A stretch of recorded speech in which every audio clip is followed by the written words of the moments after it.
What's going on, guys? Welcome to Tech Savvy Buyer. So Slightly Mad Studios is in talks of developing a new gaming console dubbed Madbox. Let's talk more about that coming up.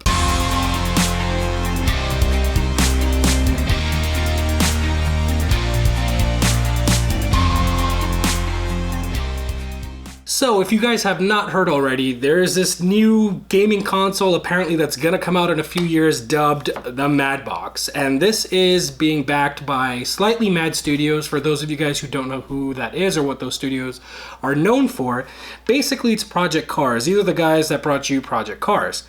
Now, I know you must be thinking like, well, why, where, how, what, all kinds of questions, guys, and I'm right there with you, believe me, because this to me is good news and bad news. And I'd like to start off just by talking about some of the things that their CEO, Ian Bell, has been saying and has been bringing forth as part of it. And I've got a page here full of tweets, which I'll throw up on the screen as well so that you guys can take a look at it. But essentially, this guy comes in, he says, "What is the Madbox? It's the most powerful console ever built. It's literally mad. You want 4K, you want VR at 60 FPS, you want a full engine for free to develop your games on it, you have it."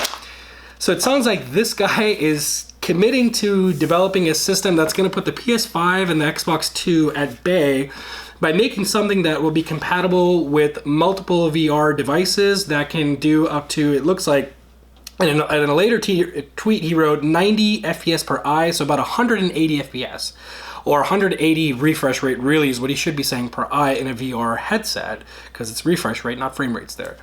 But basically, guys, this is crazy news. I mean, how exciting is it just to think about another console option being out there aside from Sony, Nintendo, and Microsoft? Now, here's my thought on it, because I had to put my 2 cents on this, because this to me is like, it's exciting. Like I said, there's good and bad to it. So the bad, let's start with the bad, right? Before I jump into good, because there's really not much that I think is bad. The biggest bad I think of this is that there's probably like a 90% chance that this is not even gonna happen. We've seen this time and time again where someone announces some kind of console that they're gonna do and it just doesn't materialize for whatever reason.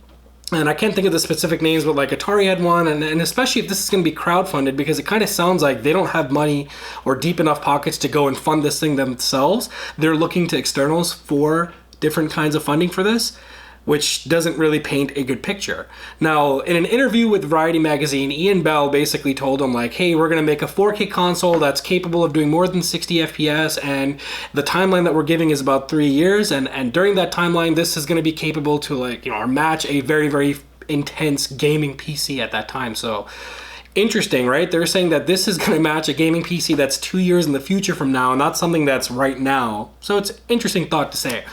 Now back to the good and bad stuff. Now here's the good, man. I would really, really, really, really freaking love if there's another console that comes in that gets the support from all the different third-party developers and has a list of first-party exclusives. And I wrote a big, list of first-party exclusives.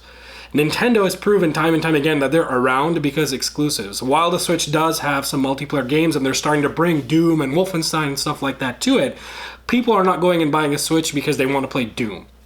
A large population of people that buy the Switch is because they want to play Smash, they want to play Mario, they want to play Zelda. Those are the games you're going for. Or even the portability factor. And plus, actually, most people that buy, or a lot of the sales, I wouldn't even say most people, but a lot of the sales that come from the Switch come from people that are buying it for kids. That's the console you buy for your kid. If you have an 8-year-old, a 9-year-old, you go to a store, you don't know what to pick, you're going to come out with the Switch. You're not going to come out with an Xbox or a PlayStation more than likely, just because you want kid-friendly games.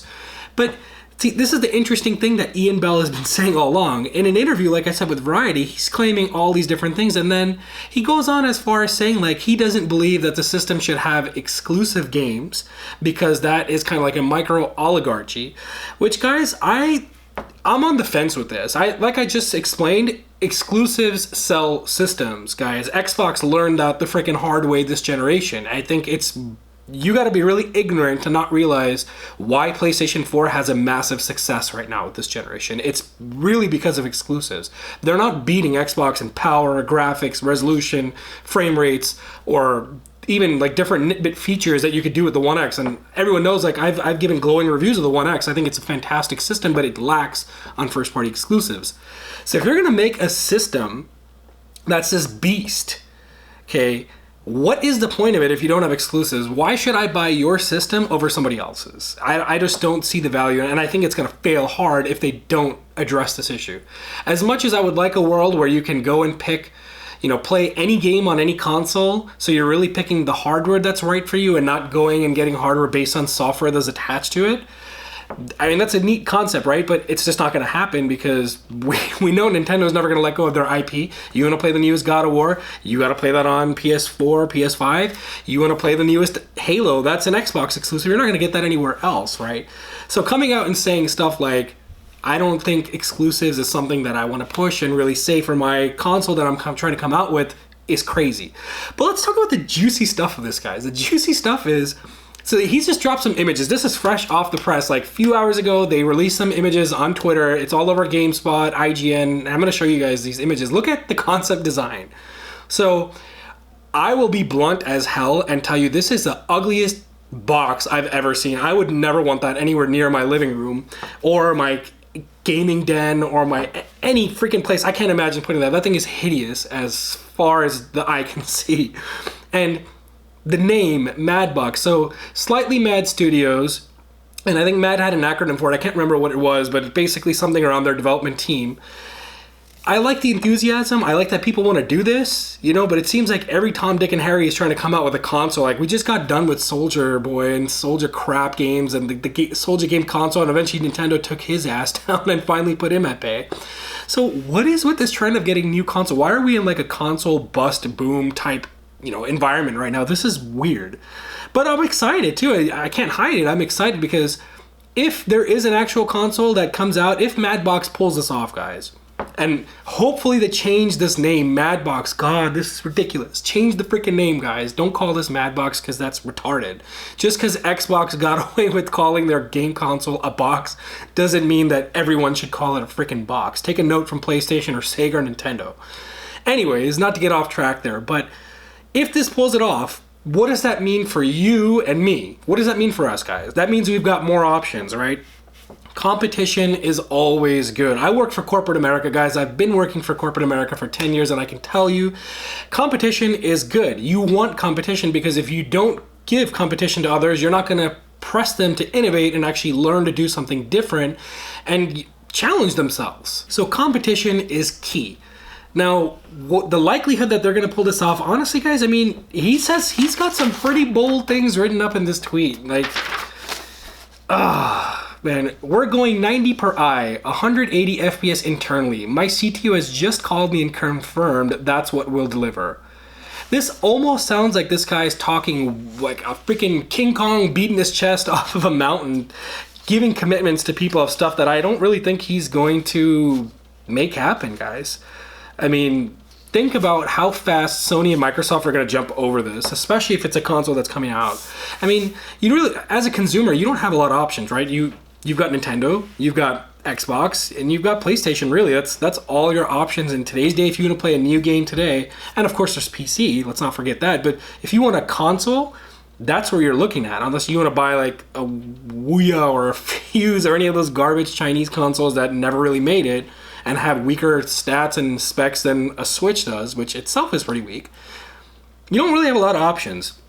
So it's interesting to see that there are developers and other companies trying to make a move into this segment because it's an interesting segment to be in, guys. This gaming is growing more. More and more people are doing gaming than they're watching movies, than they're listening to music. There's statistics, Google it. I'm not going to show it to you, but Google this stuff. It's out there, guys.